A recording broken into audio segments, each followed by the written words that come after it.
to the marketing program.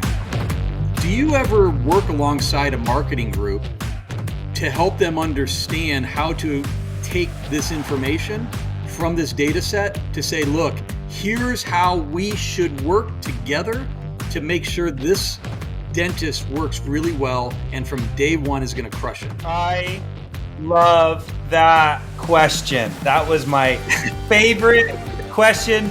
You nailed it. Episode done after he answers this. Done. Go, David. Go. The answer is yes, we work with marketing companies, but as you have just visibly demonstrated, we need to work with a lot more. Okay. Yeah. Because that is really overlooked. I mean, and I'm just being honest with the marketing firms out there. We don't like honesty on this show. You want uncensored? I'm going to tell you, I haven't run into too many marketing firms that actually do deliver on their promises. You're exactly right. I run into a lot of them that overpromise and underdeliver, and again, with my background, with looking at things strategically from a CFO standpoint, I mean, look, from the hardest thing you could do, whether you're a dentist or anybody, when it comes to marketing, is measure the return on investment on your marketing spend, right? And that's where you need someone like us to, okay, why send postcards to every Tom, Dick, and Harry in a zip code when 80% of them aren't even in your market, right? So this is a great point. And really, unfortunately, what happens I've been doing this for 20 plus years, 25 plus years, done a lot of practices over my career. Mike has too, and our contributors. When people stumble into this industry and they say, oh my gosh, this is a great industry. I'm working with, like-minded individuals, small business owners that are educated. They get what I'm saying. They need what I'm saying. And ultimately, they have success, especially if working with someone that actually does the job right. The unfortunate piece in this is they rinse and repeat this information. They think that it's going to work over and over and over again, no matter where that dental practice is, no matter what type of dentistry it is, no matter what type of insurance it is. So the reason why marketing sometimes doesn't work is it's not a rinse and repeat process. Every dentist is different. Every storefront is different. Every vision statement is different for the doctor, and every patient demographic is different. So this is why we need this process. People, this is it. You should follow this process. Even if you stray a little bit, do it. Hold on. Pause on that, David, because that, John, 1,000%. I usually say 100%, 1,000%. I got off the phone just this week with 3 marketing companies that my client were interviewing, and getting quotes and whatnot, and it just felt like it was just a canned deal. Like, this is one of the 20 doctors that they talked to this week. And do you know how many people asked, what's the demographics of your area? What's, just any good information about the area.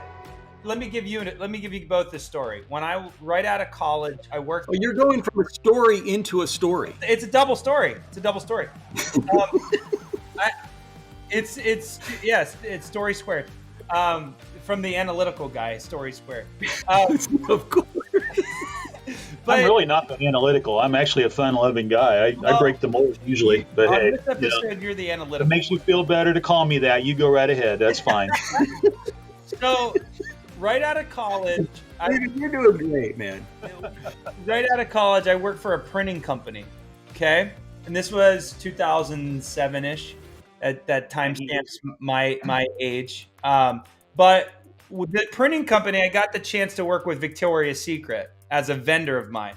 And what was mind-blowing about Victoria's Secret was what Lex Wexner did and the limited brands, and how he replicated his marketing strategy around raw data. And what he would do was he would capture information and then use that information to bring them back. So once someone spent some money, they went into a database And then that database said, well, hey, let's send them a 20% discount, right? And then if they didn't go on that, they sent them a 30 and then a 40. And if the 40 caught them, they knew that the 40 was that person's number.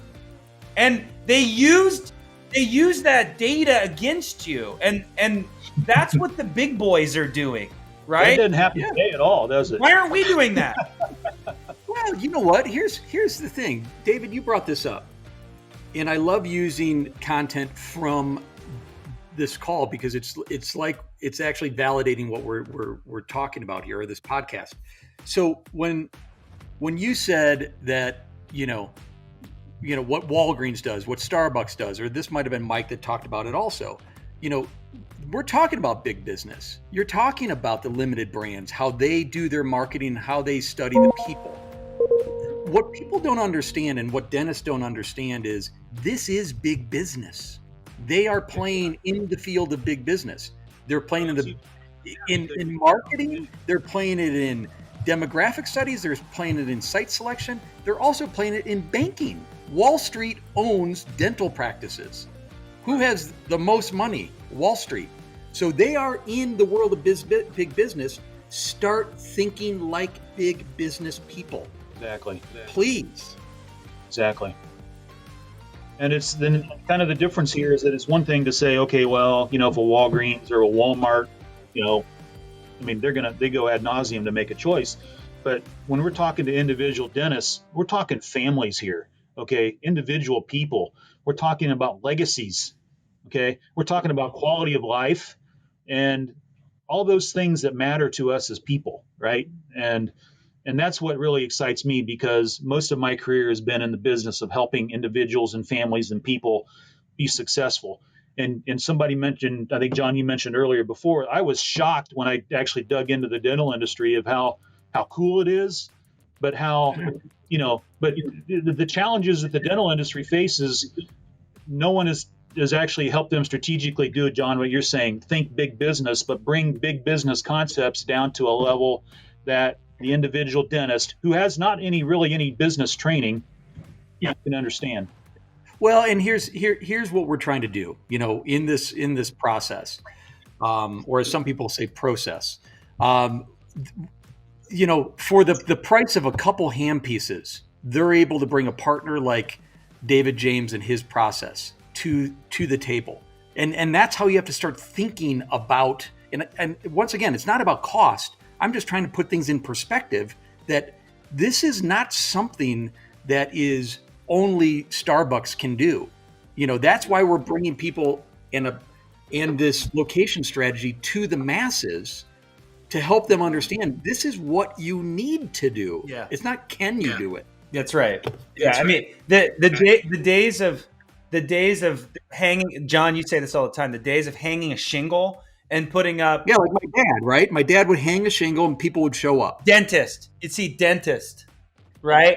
And you still see that, by the way. And sometimes the last time I drove by one of those shops, it was by a pot shop and and a nail salon and a dentist. And I was just like, dude, that practice is probably throwing off 300,000 in collections if they're lucky. You can't do that anymore. You have to play the game of the DSO. That's how the DSOs are winning. And you could have the best customer service, the best patient experience, the best team. You have all these things, right? But if you don't have the location, you're not going to crush it. You're going to do great. You're going to do okay. You're not going to fail, but you're probably not going to crush it if it doesn't start out the right way. When I think of